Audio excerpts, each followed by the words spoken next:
যে যুক্তরাজ্যে বাংলাদেশের যে কূটনীতিক আছে এবং ঢাকার উচ্চপদস্থ সূত্রগুলো বাংলাদেশের প্রথম সারি গণমাধ্যম আমার দেশ পত্রিকায় প্রকাশিত প্রতিবেদনটি বলছে যুক্তরাজ্যের সাবেক মন্ত্রী জিউলিস সিদ্দিকে চিঠিতে সাড়া দেয়নি আপনার ডক্টর মোহাম্মদ ইউনূস, অর্থাৎ সরকারি সফরে এই যে তিনি যাচ্ছেন সেখানে ডক্টর মোহাম্মদ ইউনূস জিউলিস সিদ্দিকের সাথে দেখা করবেন না। এই বুড়া মানুষটাকে বুড়া বইলা আপনারা ভাবতেছেন খেপায়া তুলবেন নাকি গোটা মাইলা আপনাকে বিদায় করতে চাইবেন। ওই যে একবার বলছিল যে আমি বিদায় নেবো, আমি আর থাকুন না, ওইটা নিয়েই আছেন এখনো দেখি অনেক ওইটা নিয়েই কথা বলে যে কেন গেল না উনি। ওনারা চিনেন এই বুড়া মানুষটা কিন্তু পাক্কা শেয়ানা, কি যে গেম খেলে বুঝেন না। বুড়াটারে বুঝতে পারবেন এই সামনে আর কিছুদিন পর, এই জুলাই সনদপত্র ঘোষণার পরই বুড়াটারে বুঝা ফেলাইবে না। ডক্টর মোহাম্মদ ইউনূস স্যার সোজা মানুষ না ভাই, সহজ মানুষ না। দেখতে যতখানি নরম মনে হয় ততটা নরম না, ভিতর থেকে ভীষণ শক্ত। এবং ওনার ব্রেন যেভাবে চলে ভাই, আমাদের ইয়াংদের ব্রেনও এইভাবে চলবে না। এখন মূল টাইম ইউনূস সরকার তারেক সাহেবকে কি বোঝাবেন, তারেক রহমান সাহেব ইউনূস সাহেবকে কি বোঝাবেন, এই দুজনের আলোচনাটা খুবই গুরুত্বপূর্ণ। আমি বিশ্বাস করি এই আলোচনা বা এই বৈঠকটি হলে সমস্যা দূর হয়ে যাবে। নাম্বার 1। নাম্বার 2, ভারত চাইছে খুব দ্রুত নির্বাচন, সেটা ডিসেম্বর না, ভারত বলছে খুব দ্রুত, পারলে কাল কি হোক। ভারত ইউনূসকে আর দেখতে চাইছে না। সম্মানিত দর্শক, আসসালামু আলাইকুম। নতুন একটি ভিডিওতে আপনাকে স্বাগতম। বাংলাদেশের চলমান রাজনৈতিক অবস্থা ও প্রেক্ষাপট নিয়ে করা আমাদের আজকের ভিডিওতে অত্যন্ত গুরুত্বপূর্ণ তথ্য শেয়ার করা হয়েছে। দয়া করে ভিডিওটি শুরু থেকে শেষ পর্যন্ত ধৈর্য সহকারে দেখে একটি লাইক দিয়ে সবাইকে বেশি বেশি করে শেয়ার করে দিবেন। সেই সাথে আমাদের ভিডিওটি আপনি বাংলাদেশের কোন জেলায় বসে দেখছেন বা শুনছেন সেটি অবশ্যই কমেন্ট বক্সে কমেন্ট করে জানিয়ে দিতে ভুলবেন না। চলুন আর কথা না বাড়িয়ে ভিডিওটিতে একটি লাইক দিয়ে ধারাবাহিকভাবে আজকের বিস্তারিত খবরগুলো দেখে আসি। এক সিনিয়র সাংবাদিক, হ্যাঁ উনি অনেক সিনিয়র, টুলটুল পাইকা গেছে, অবশ্যই সিনিয়র। উনি খুব সুন্দর একটা যুক্তি দেখাইছে যে ইউনূস স্যারের তো এখন বয়স 84, 85, আর কয়দিনই বা বাঁচবে, এই বয়সে তো মানুষ বাঁচে না, উনি বাইচা আছে এটাই তো বেশি। কিন্তু উনি মহিলা যাওয়ার আগে একটা কাজ করে যেতে পারতো। কি কাজ? এই ডিসেম্বরে যদি নির্বাচনটা দিয়ে দিত তাহলে বাংলাদেশের A to Z সবাই মন পাওয়া যেত। ওই সিনিয়র সাংবাদিক, আরো অনেকেই বলতেছে, ওই সিনিয়র না শুধু, আরো অনেকগুলো সিনিয়র আছে, এর মধ্যে একটা জুনিয়রও আছে, বলতে 21 টিভিতে কাজ করতো আগে, ওইখান থেকে বাইক বেরা দেওয়ার পর কেন জানি খেপা গেল, বুঝলাম না। অনেক খেপা, যা মুখে আসে তাই বলে, থাম্বনেলে যা ইচ্ছা তাই লেখে। যাই হোক, এই যে বুড়া বইলা কথা, যে মানুষটার বয়স হয়ে গেছে, বুড়া হয়ে গেছে, আর কয়দিন বাঁচবে, এই ধরনের কথা যে বলেন, কিভাবে বলেন, আপনাদের মুখে কিভাবে আসে? কারো বয়স নিয়ে, মৃত্যু নিয়ে, আর কয়দিন বা বাঁচবে, এইসব হেদায়েত আপনারা করবেন? এগুলো কোনো বয়ান হইতে পারে ভাই? এগুলো কোনো বয়ান হইতে পারে না। কার হায়াত কতটুকু লেখা আছে কেউ তো জানি না ভাই, কে কোথায় মরবে, কিভাবে মরবে জানি না ভাই, কোন শার্টটা গায়ে দিয়া মরুম এটাও তো জানি না। এই যে একটা চকরা বকরা শার্ট গায়ে দিছি, এইটা পেন্দাই তো মরে যেতে পারি ভাই, ঠিক নাই। কিন্তু কে কোন শার্ট পরে মরবে, কোথায় মরবে আমরা কি জানি? কখন মরবে, কে আগে কে পরে? আজকে দেখছি ভাই একটা শিশু মারা গেছে, এই যে ফেসবুকে দেখলাম, সেই লেচু বিচি আছে না, সাবধান সবাই, বাচ্চাদের মুখে লেচু দিবেন না, কিন্তু লেচুর বিচি গলা আটকায় মারা গেছে ভাই, ছোট্ট বাচ্চা ভাই। এবার তো বুঝছেন যার যতটুকু হায়াত এই পৃথিবীতে। সো এই বুড়া মানুষটাকে বুড়া বইলা আপনারা ভাবতেছেন খেপায়া তুলবেন নাকি খোঁচা মাইরা ওনাকে বিদায় করতে চাইবেন। ওই যে একবার বলছিল যে আমি বিদায় নেবো, আমি আর থাকুন না, ওইটা নিয়েই আছেন এখনো দেখি অনেক ওইটা নিয়েই কথা বলে যে কেন গেল না উনি। ওনারা চিনেন এই বুড়া মানুষটা কিন্তু পাক্কা শেয়ানা, কি যে গেম খেলে বুঝেন না। বুড়াটারে বুঝতে পারবেন এই সামনে আর কিছুদিন পর, এই জুলাই সনদপত্র ঘোষণার পরই বুড়াটারে বুঝা ফেলাইবেন আপনি। ডক্টর মোহাম্মদ ইউনূস স্যার সোজা মানুষ না ভাই, সহজ মানুষ না। দেখতে যতখানি নরম মনে হয় ততটা নরম না, ভিতর থেকে ভীষণ শক্ত। এবং ওনার ব্রেন যেভাবে চলে ভাই, আমাদের ইয়াংদের ব্রেনও এইভাবে চলবে না। দেখেন সারা বাংলাদেশে একটা অভিযোগ শুনতেছেন না ভাই, চাঁদাবাজি হচ্ছে, চাঁদাবাজি হচ্ছে, পুলিশ কেন ঠেকায় না, আর্মি কেন ঠেকায় না, আর পুলিশের মদত ছাড়া কি চাঁদাবাজি হতে পারে? প্রশাসন হেল্প করতেছে না, এই জন্য যে আগামীতে বিএনপি ক্ষমতায় আসবে, তাই পুলিশ প্রশাসন খুব একটা ধরপাকড় করতেছে না, আর্মিও ধরপাকড় করতেছে না। আর্মিও বুঝা ফেলাইছে যে বিএনপি ক্ষমতায় আসবে, এখন থেকেই তাদের সঙ্গে তাল মিলায় চলার চেষ্টা করতেছে। হ্যাঁ, এখন থেকেই তাল মিলায় চলার চেষ্টা করতেছে, এইটাই কিন্তু আমরা বুঝতেছি। আসলে তা না, কিন্তু এই যে 8, 9 মাস 10 মাস যা ঘটে গেছে, এটা ঘটতে দেওয়া হয়েছে, ইচ্ছা করে এটা ঘটতে দেওয়া হয়েছে ভাই, ইচ্ছা করে। কারণ এগুলা যদি না ঘটে মানুষের তো চোখ খুলবে না, এটাই একটা রাজনীতি। মানুষের চোখ খোলার জন্য এই সময়টা দেওয়া হয়েছে। আর এই 8, 9 মাসে মানুষের চোখ খুলছে, কানের পর্দা খুলছে ভাই, কানের মধ্যে এখন ঢুকতেছে, ভালো মন্দ বুঝতে পারতেছে, চোখেও ভালো মন্দ দেখতে পাচ্ছে। ভালো আর মন্দের এই দুধ আর পানি আলাদা করার জন্যই এই সময়টা দেওয়া হয়েছে। এটাই শেয়ানাগিরি ভাই, এটাই শেয়ানাগিরি। দেখেন যে যেভাবে পারতেছে ওনার সমালোচনা করতেছে, কিন্তু ওনার কি সুনাম কমতেছে? মোটেও না, দিন দিন ওনার সুনাম বাড়তেছে। কিভাবে বাড়লো? ওই সিচুয়েশনটা উনি তৈরি করে দিছে। ওই যে প্রথম থেকেই যদি ধরপাকড় শুরু করে দিত ভাই, ওই পরিস্থিতি তৈরি হইতো না, আপনি ধরো চোখ খুলতো না, সবাইকে দেখাই দিছে দেখো একদল ক্ষমতা থেকে চলে গেছে, আর যে দল ক্ষমতায় আসবে তাদের কার্যকলাপ তোমরা নিজের চোখে দেখো। যার জন্য ওনার ভাষণে উনি বলছেন না যে আপনাদের কাছে যখন ভোট চাইতে যাবে তখন কসম কাটাবেন, ওয়াদা করবেন যে আমাদের জন্য কি করবেন, জুলাই সনদপত্রে যা ঘোষণা করা হলো তা কি রক্ষা করবেন, জুলাই গণ অভ্যুত্থানের সাথে যারা জড়িত ছিল তাদেরকে কি আপনারা বুকে টাইনা নিবেন নাকি তাদেরকে শত্রু বানাবেন, কোনটা? এইসব ওয়াদা যারা করবে তাদের কি ভোট দিবেন? আর এইসব ওয়াদা কিন্তু অলরেডি করা শুরু হয়ে গেছে। জামাতে ইসলাম এসব ওয়াদা করতেছে, এনসিবি ডোর টু ডোর যাওয়ার চেষ্টা করতেছে, এই কসম কাটতেছে, ওনারা এই ওয়াদা করতেছে। ওয়াদা যারা করতেছে না তারা কি বলতেছে যে আমাদের সঙ্গে আছে সবচেয়ে বেশি দল, ওনাদের সঙ্গে নাকি 50টা 60টা দল আছে। আসলে ভাই ব্রাদার, আপনারা খেয়াল করে দেখেন, কিছুদিন আগে আমি নিজে দেখছি একটা অনুসন্ধানী রিপোর্ট, এক সাংবাদিক ভাই একটা অফিস খুঁজা বেড়াইতেছে, একটা পার্টি, নতুন পার্টি যাদের নিবন্ধন হয়েছে, ওই নিবন্ধন নিয়ে উনি খুঁজা বেড়াইতে বেড়াইতে কোথায় মালিবাগ চৌধুরী পাড়া যায় এক বাড়ির মধ্যে অফিস পাইছে, মানে ঘরের মধ্যে অফিস। ওইখান থেকে ফোন দিছে যে আপনার অফিসের সামনে তো আমি দাঁড়ানো, এটা কি আপনার অফিস? এটা তো আমি দেখতেছি বাসা বাড়ি। তখন কইতেছে না না, আমরা তো অফিস খুঁজতেছি, খুব তাড়াতাড়ি অফিস নিয়ে নেবো, তখন আপনি আইসেন। টেলিফোনে শোনাইতেছে কিন্তু ওই প্রতিবেদক। চিন্তা করছেন, যার জন্য এত দল হয়েছে, ওরকম দলও আছে, ওগুলো কাউন্ট করলে হবে না। দল তো হাতে গোনা কয়েকজন ভাই, বিএনপি, জামাতে ইসলাম, এনসিবি, চরমনাই, ইসলামিক আন্দোলন বাংলাদেশ, এই তো আরো কয়েকটা দল আছে ভাই। সবকিছু এখনো মুখস্থ হয় নাই, আবার ধীরে ধীরে মুখস্থ হবে। কিন্তু আমি এই 6-7টা দলকে ইম্পর্টেন্ট মনে করি। কিন্তু অনেক দলই আছে, যেমন জাতীয় পার্টি, ওটা কিন্তু একটা গুরুত্বপূর্ণ দল। কিন্তু এই দলটি বর্তমান যেমন ভূমিকা খুব প্রতিবাদী, কিন্তু জিএম কাদের সাহেব বর্তমানে ফ্যাসিবাদ বলতেছে বর্তমান সরকারকে। কিন্তু এরকম যদি 16 বছর বলতো, এই দেশের ভাবটা অন্যরকম হইতে পারতো। গত 16 বছর পুরো বিরোধী দল তৈরি হয় নাই। আমাদের দেশে যারা রাজনীতি করে তারা বিরোধী দল তৈরি করে না, ওই যে পোষা বিরোধী দল তৈরি করে, পোষা পাখির মতো। তোতা পাখিকে যা শিখাই দিবেন তাই তো বলবে, সেই পোষা পাখি পালে তারা, অরিজিনাল কোনো বিরোধী দল তৈরি করে না। বিরোধী দল ছাড়া ভাই এই দেশে রাজনীতি করতে পারবেন না, শক্ত বিরোধী দল লাগবে। বিরোধী দল ছাড়া প্রধান দলের কোনো ভ্যালু আছে ভাই? নেগেটিভ পজিটিভ থাকতে হবে। এই পৃথিবীতে যা কিছু দেখেন নেগেটিভ পজিটিভ জোড়া জোড়ায় থাকতে হবে, তাই দলের সাথে বিরোধী দলও থাকতে হবে, এটা মনে রাখেন। আর আমি কেন বললাম বুড়াটা পাক্কা শেয়ানা, এখন তো বুঝতে পারছেন উনি কিন্তু খুব ঠান্ডায় মাথায় দেশের মানুষের মনের মধ্যে ঢুকে যাচ্ছেন। ওই যে মনে আছে উনি বলছিলেন যে এই দেশের রাজনীতিবিদরা আমার সামনে এসে এক কথা বলে, বাইরে যায় আরেক কথা বলে, মানে ডাবল ফেস। এই ডাবল ফেসের মানুষগুলোকে সামনে নিয়ে আসবে, এই জুলাই মাসেই সামনে নিয়ে আসবে। এই জুলাই সনদপত্রের মধ্যেই তাদের মুখোশ খুলে দিবে। এই দেশের রাজনীতিবিদরা যে ডাবল ফেসের, ভিতরে এক কথা বাইরে এক কথা, এই দেশের রাজনীতিবিদরা যে ভিতরে একরকম বাইরে একরকম, ওই মুখোশটা খুলে দিবে ভাই। একেবারে চেহারা থেকে না নেগাপটা সরাই দিবে, চিনাই দিবে রাজনীতিবিদদেরকে। এই যে ডিসেম্বরে নির্বাচন না দিলে বিএনপি যে মাইনে নিবে না, এটা উনি ভালো করেই জানেন। বিএনপি জীবনও মানবে না, মানামানি তো ভাই পুরা মান সম্মান খোয়ানো। কারণ কি, উনারা এই পর্যন্ত যে কয়টা রাজনীতি করছে এই গত 10 মাসে যা কিছু বলছে কোনোটাই গ্রহণযোগ্যতা পায় নাই, না সরকারের কাছে না আম পাবলিকের কাছে। হ্যাঁ, উনার দলের কাছে ওনারা পাইছে, কিন্তু আমাদের আম পাবলিকের মন মানসিকতা ওনারা যাচাই করার চেষ্টাও করে নাই, পাত্তাও দেয় নাই। আমরা আমাদের মতো চিৎকার করে যাইতেছি, ওনাদের কাজ ওনারা করতেছে। আর ডক্টর মোহাম্মদ ইউনূস স্যার তার কাজ ঠান্ডা মাথায় করে যাচ্ছে, কোনো কিছুতেই ছাড় দিবে না। এবং উনি যা যা বলছেন তাই রক্ষা করবেন। উনি কিন্তু বলছেন যে আমি তদন্ত কমিটি বানিয়ে দিয়েছি 3 সদস্যের। এই যে অনেক ভুয়া মামলা আছে, এই ভুয়া মামলাগুলো থেকে এই আসামিদেরকে খালাস দিতে হবে। অযথা একটা মামলার মধ্যে 100 জন ঢুকাই দিবেন, এর মধ্যে মার্ডার কেস দিয়ে দিবেন, ওইটা চলবে না। এটা কিন্তু উনি ঘোষণা দিয়েছেন। আর ওই ঘোষণার পরেই কিন্তু হামিদ সাহেব আবার বাংলাদেশে ব্যাক করছেন। হ্যাঁ, হামিদ সাহেব কিন্তু চলে গেছিলেন, আমরা বাসি পালায় গেছে, আমাদের ভাবনা ঠিকই ছিল। ওই ঘোষণার পরই উনি নিশ্চয়ই যোগাযোগ করছে এবং গ্রিন সিগন্যাল পাইছে, যার জন্য চলে আসছে। এবং এখনো যারা পালায় আসছেন তারা ইচ্ছা করলে সামনে আসতে পারেন। হামিদ সাহেব রাস্তা দেখাই দিয়েছে, কারণ ডক্টর মোহাম্মদ ইউনূস স্যার বলছে ভুয়া মামলা গ্রহণযোগ্যতা পাবে না, আইন বিভাগকে উনি জানাই দিয়েছে, যার জন্য হামিদ সাহেব আসছে। এবং আপনারা যারা আসলে দোষী না তারা চলে আসতে পারেন, বিদেশে থাকলে অন্যায় ভাবে কাউকে ধরা হবে না। ইউনূস স্যার এই কাজটি করবে না, এটার প্রমাণ হামিদ সাহেবের ফিরে আসা। এবং আরো একটা ব্যাপার আছে এখানে ভাই, একটু চিন্তা করলেই বাই করতে পারবেন।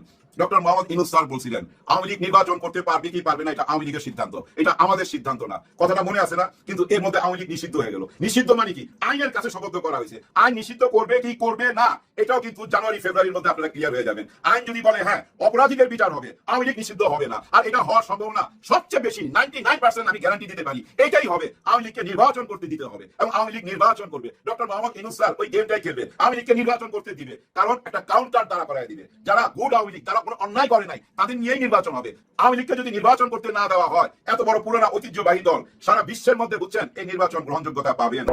মাঝরাতে বিমানবন্দর দিয়ে কোনো রকম বাধা বিপত্তি ছাড়াই স্বৈরাচার আমলের দীর্ঘতম সময়ে রাষ্ট্রপতির দায়িত্ব পালন করা আব্দুল হামিদ থাইল্যান্ডে যান। পরে অবশ্য শোনা যায় সবাইকে ধোঁকা দিয়ে বোকা বানিয়ে পালিয়েছেন হামিদ। সরকারের পক্ষ থেকে দাবি করা হয় তারা এই বিষয়ে কিছুই জানতেন না। এ সময় দায়িত্বে থাকা কয়েকজনকে বরখাস্তও করা হয়। যদিও তাদের সবার দাবি ছিল হামিদকে বিদেশ যেতে দেওয়ার বেলায় তারা সব রকম রাষ্ট্রীয় নিয়ম নীতি মেনেছিলেন, মানে হামিদের থাইল্যান্ড ভ্রমণ কর্তৃপক্ষ জানতেন। হামিদের সেই কথিত পলায়নের পর গর্জে ওঠে রাজপথ। আওয়ামী লীগ নিষিদ্ধের দাবি হয় আরও তীব্র। জোরালো দাবির মুখে বিশেষ শর্ত জুড়ে আওয়ামী লীগের কার্যক্রম নিষিদ্ধ করে সরকার। তবে ঘটনার শেষ তখনও হয়নি, এর ভেতরেই যেন চলতে থাকে বিশেষ আয়োজন। কেবল হামিদ নয়, আরো অনেক আওয়ামী লীগ নেতা ও হাসিনা সংশ্লিষ্টকেও সেফ এক্সিট দেওয়ার ঘটনা ঘটেছে আগে ও পরে।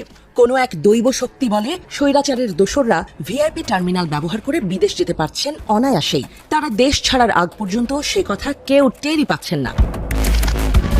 তবে এবার নতুন খেলা শুরু হয়েছে। মধ্যরাতে দেশ পালানো হামিদ আবারও মধ্যরাতেই রাজস্বিকভাবে ফিরে এসেছে।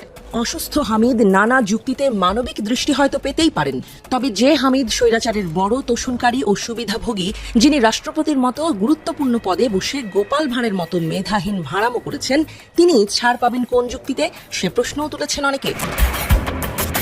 অনেকে মনে করছে হামিদের এই বুক ফুলিয়ে ফেরা কেবল তার ফেরা নয়, এটা আওয়ামী লীগের দাপুটে ফেরার ইঙ্গিত হতে পারে। কোনো একটা চক্র হয়তো স্বৈরাচার আওয়ামী লীগকে ফেরানোর জোর পায়তারা করছে। পলাতক হামিদরা যখন নির্বিঘ্ন ফেরার নিশ্চয়তা পান, তখন অনেকের ভূমিকাই প্রশ্নবিদ্ধ হয়। যে হামিদরা বিরোধী দমনী ছিলেন নো মার্সি মোডে, তাদের প্রতি যখন শর্তহীন উদারতা দেখানো হয়, তখন সন্দেহ ও প্রশ্ন জাগে স্বাভাবিক নিয়মেই। রাজনৈতিক অনেক দৃষ্টিকোণ বলছে হামিদের এই ফেরাই হতে পারে আওয়ামী লীগকে স্বাভাবিক জীবনে ফেরানোর প্রথম পদক্ষেপ। ধীরে হয়তো তার মতো করেই এক একজন আওয়ামী নেতাকে দেশে ফিরিয়ে পুনর্বাসিত করানো হবে।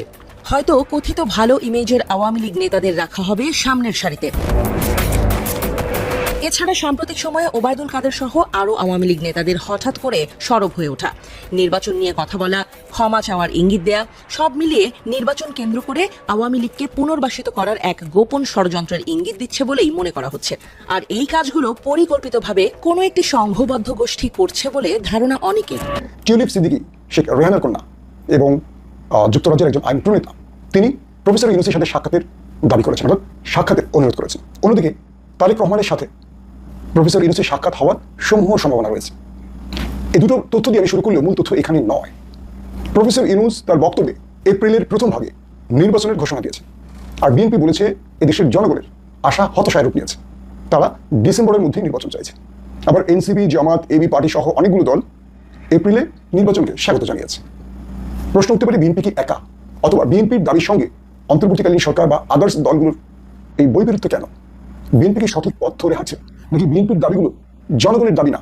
এরকম অনেক প্রশ্ন উঠে আসে। দর্শক, আমি একটা একটা করে তথ্য দিচ্ছি।